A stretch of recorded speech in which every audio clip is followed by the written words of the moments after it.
तो दोस्तों आप लोग थंबनेल देखकर समझ गए होंगे। हम आपको बता दें कि ठगों को सिम उपलब्ध कराने वाले 3 आरोपी गिरफ्तार। 2000 की सिम 10,000 रुपये में बेचते थे। पश्चिम बंगाल से लाते थे सिम।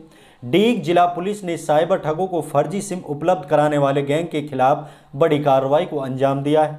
3 आरोपियों से 187 सिम बरामद की गई हैं।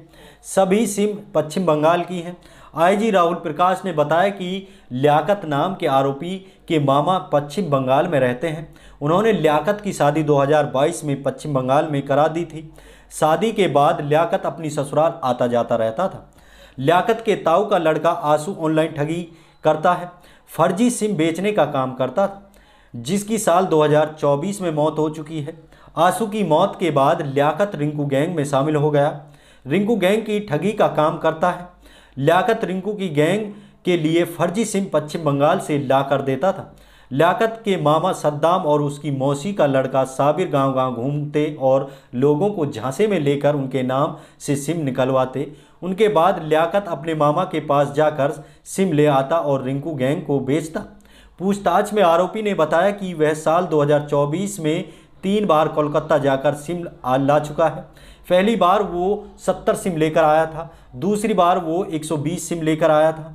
रिंकू ने फिर से सिम की डिमांड की तो लियाकत 187 सिम लेकर आया। लियाकत 1500 से 2000 प्रति सिम को बेचता था और रिंकू को प्रति सिम 5000 से 10,000 रुपये तक बेचता था।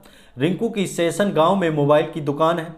पुलिस ने कार्रवाई करते हुए लियाकत निवासी शम्सलाका जोधपुर थाना पहाड़ी, रुकमुद्दीन निवासी सेशन थाना जुरेहड़ा और महेंद्र निवासी सेशन थाना जुरेहड़ा को गिरफ्तार किया है। फिलहाल पुलिस आरोपियों से पूछताछ कर रही है और जो आईजी साहब ने कहा है वो आप सुन लीजिए क्या कहा है।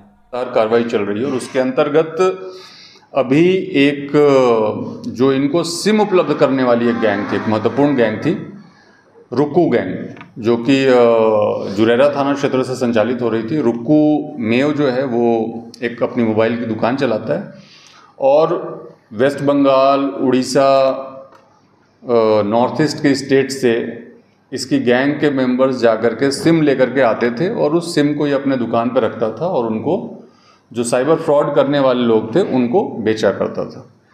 इसमें इनकी मॉडस ऑपरेंडी ये थी कि इनमें से कई लोगों की शादियां वेस्ट बंगाल या असम की तरफ हो रखी थी और वो उन शादियों में और रिश्तेदारियों में वहाँ पे जाते थे या कभी कभी लंबे समय तक रहते भी थे।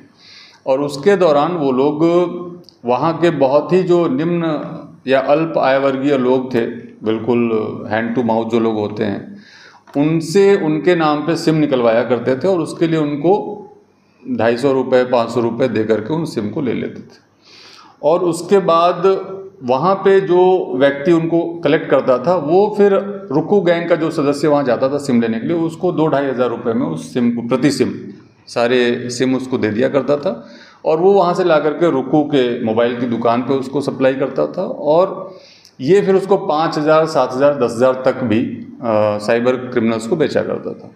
तो दोस्तों आप लोगों ने आईजी साहब की बातें सुनी कि आईजी साहब ने क्या कहा है। इस खबर के बारे में कमेंट करके बताइए। अगर आपने अभी तक DTV न्यूज़ चैनल को लाइक और फॉलो और सब्सक्राइब नहीं किया है तो अपने क्षेत्र की खबर देखने के लिए कर लीजिए। फिर मिलेंगे अगली वीडियो में, तब तक लीजिए हमें इजाज़त। खुदा हाफिज।